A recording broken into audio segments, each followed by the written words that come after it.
Assalamualaikum warahmatullahi wabarakatuh. Waalaikumsalam warahmatullahi wabarakatuh. Eh, Selamat pagi semuanya. Salam cinta, salam rindu, salam damai, 1MY Jaya. Kami dari kelompok 3 ingin interview narasumber terkait penyiaran. Yang pertama, perkenalan dulu dari saya, ada Azri Setia Pratama, lalu ada Diah Safitri, lalu juga ada Zainul Aden, lalu ada Raffi Pramana. Nah, lalu dipersilahkan untuk narasumber. Perkenalkan, saya Yunia Rahmi, alumni Universitas Gadjah Mada, dan saya asli Tasikmalaya. Saya lulusan rekam medis, tapi saya menyenangi dunia penyiaran, dan alhamdulillah sempat menjadi juara saat lomba broadcasting. Oke. Sebelumnya boleh kami interview sedikit Mbak Yunia? Boleh. Langsung aja ya. Ini bagaimana awal mulainya berdiri atau berkembangnya penyiaran yang ada di Indonesia, Mbak? Kalau yang ada di Indonesia itu, di dunia radionya sendiri itu mulai datang ke Indonesia 5 tahun setelah yang ada di dunia, kan yang ada di dunia 1920 dari Amerika Serikat, datang ke Indonesia itu 5 tahun setelahnya, yakni tepatnya 16 Juni 1925, seperti itu. Jadi dulu awalnya itu adanya radio yang pertama di RP, Batavia bla bla bla, dan berkembang itu radio swasta, lalu berkembang berambah, adanya cabang-cabang, maksudnya adanya radio-radio lain swasta juga, dan sampai dulu adanya Nirom. Nirom itu dulu radio yang populer saat itu, radio terbesar dan radio paling lengkap saat itu. Ya, radio terus berkembang, dan akhirnya banyak deh di Indonesia. Dan dulu radio itu dijadikan ya sama seperti sekarang sih, sebagai sumber informasi tentang tentang masa-masanya dulu, masa penjajahan dan lain-lain, sumber informasi dan kebetulan tuh zaman dulu itu radio itu informasi yang paling cepat dan paling menyeluruh kayak gitu saat itu. Oke. Jadi tadi itu menjelaskan bagaimana penyiaran itu zaman dahulu ya Kak. Sekarang betul. Saya mau nanya nih yang zaman sekarang. Kan seperti yang kita ketahui zaman sekarang itu perkembangan teknologi sangat berkembang pesat di Indonesia.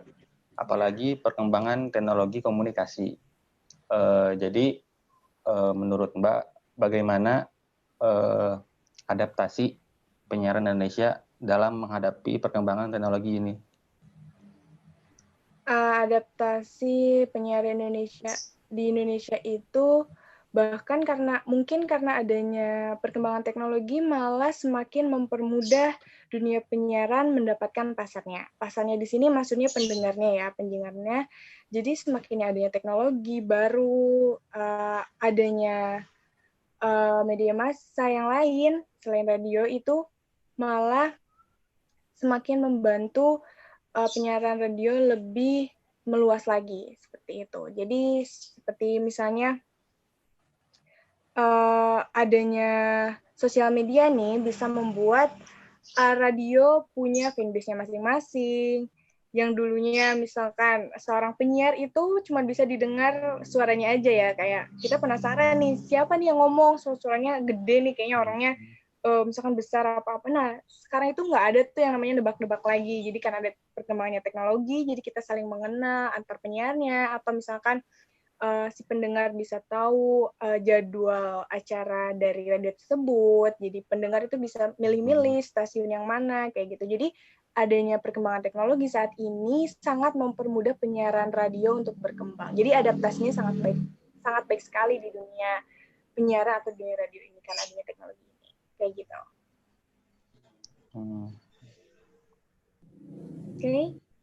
Tadi dibahas tentang apa